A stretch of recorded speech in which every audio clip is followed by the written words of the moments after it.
It turns out that the experience of being an invisible person would be so terrible. To create a suitable disguise, they poured glue all over my body and spread it evenly across my face, then used an electric fan to dry it quickly. After the glue solidified, they used a small knife to cut an opening at the mouth, then cut 2 holes where the eyes would be. Just like that, a realistic human skin mask was created, and finally, they put sunglasses on me. I finally looked like a normal person. But over the following days, they administered massive drug injections to me daily. Confined in the laboratory, I became increasingly agitated, so on this particular day, I ignored my companion's attempts to stop me and resolutely left this place. When I returned home, I accidentally caught my neighbor across the street changing clothes, but just as I was filled with anticipation, she would pull the curtains shut. This left me somewhat disappointed, but when I looked at myself in the mirror, I suddenly realized that I now possessed the ability to become invisible, and thus an evil thought surged from deep within my heart.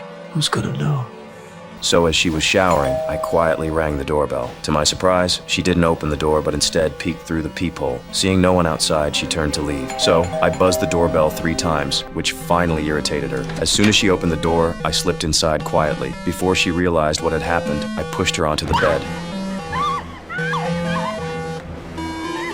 Meanwhile, when my colleague Anna learned that I had left the laboratory without permission, she immediately rushed to my home to check. However, she only found the mask I had discarded. Sensing something was wrong, she immediately notified the other colleagues. What she hardly knew was that I was nearby, observing her every move. When everyone gathered in the laboratory to discuss how to find me, I suddenly appeared at the doorway, claiming I had only gone home to retrieve a book. Everyone was furious about my unauthorized departure, and Anna even warned me that if I left without reason again, she would report me to our superior and have me fired immediately. Faced with Anna's threat, I had no choice but to obediently return to the laboratory, but the idea of escape never disappeared. Lying in bed that night, I pondered ways to escape. That's when I noticed the thermal imaging camera nearby, and a perfect plan instantly formed in my mind. I found a videotape and replaced the surveillance system, making the monitors loop the recorded footage, then slipped out of the laboratory undetected. The first thing I did after escaping was to go to my superior's home, preparing to eliminate this potential threat. I opened the door to his backyard, and he came out puzzled to investigate, but found nothing. The moment he lit his cigarette,